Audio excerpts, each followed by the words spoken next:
ব্যক্তি হিসাবে বেগম খালেদা জিয়াও জুলুমের শিকারে পরিণত হয়েছিলেন। তিনি একদিকে মজলুম, আরেকদিকে অসুস্থ। দেশ থেকে যাওয়ার আগে আমরা চিন্তা করেছিলাম একটু সাক্ষাৎ হবে, কিন্তু যে কোনো কারণেই হোক সেটি আমরা করতে পারিনি বা হয়ে ওঠেনি। তো ইউরোপ সফরে গিয়েছি, একেবারেই কাছের দেশ বেলজিয়াম। আবার ইউকেতে আমাদের দুইজনের যাওয়ারও দরকার ছিল। তাহের সাহেব ওনার চিকিৎসা পারপাসে একটা বিশেষ জায়গা যেটা বাংলাদেশে হচ্ছে না, তিনি ওখানে গিয়েছেন। আর আমার একজন পরিবারের সদস্য সেখানে থাকে, তাদেরকে গত সফরে আমি সময় দিতে পারিনি, এবার দিব বলে কথা দিয়েছিলাম, তাই গেলাম 2 দিনের জন্য। আমরা গিয়েছি প্রথমেই উনাকে দেখতে, যে কোনো কাজ শুরু করার আগে লন্ডনে ঢোকার পরে। আলহামদুলিল্লাহ আমরা প্রীত যে তারা আমাদেরকে অতি ভালোবাসা এবং সম্মানের সাথে গ্রহণ করেছেন।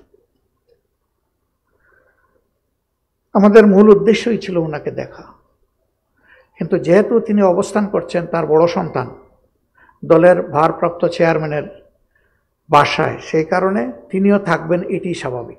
যমুনা ইলেকট্রনিক্স ঈদে ডাবল খুশি অফার সিজন 3, যে কোনো পণ্য কিনলেই পাচ্ছেন নিশ্চিত ঈদ উপহার। তিনি ছিলেন। দুইজন বাংলাদেশি মানুষ চা খাইতে গেলে একজনের সাথে আরেকজনের কোনো পরিচয় নাই, শুরু করে দেয় আমাদের দেশের রাজনীতির কথা। আর আমরা দুই দলের দায়িত্বশীল নেতৃবৃন্দ এক জায়গায় বসবার, রাজনীতির কোনো কথা হবে না, এটা কি বাস্তব? এটা বাস্তব না। কথা তো হয়েছে, কিন্তু আমরা সুনির্দিষ্ট কোনো বিষয়ে কথা বলিনি। কখন নির্বাচন হবে, কিভাবে নির্বাচন হবে, বিচার প্রক্রিয়া কিভাবে হবে না হবে, বিভিন্ন বিষয় নিয়ে আমরা সাধারণ আলোচনা করেছি। ওইটা ডিসিসিভ কোনো ডিসকাশন ছিল না।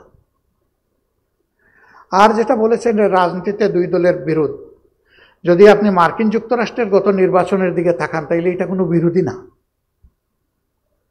সেখানে বাকযুদ্ধ তো হয়েছে আরো প্রচন্ড, কিন্তু ইলেকশন হয়ে যাওয়ার পরে হ্যান্ডশেক। একদল চলে গেছে সরকারে, আরেক দল বসে গেছে বিরোধী দলে। এখন তারা মিলেমিশে তাদের দেশ চালাবে, এটাই স্বাভাবিক। রাজনীতিতে আমরা চাই মতপার্থক্য থাকুক, না থাকলে রাজনীতিবিদরা অন্ধ হয়ে যাবে।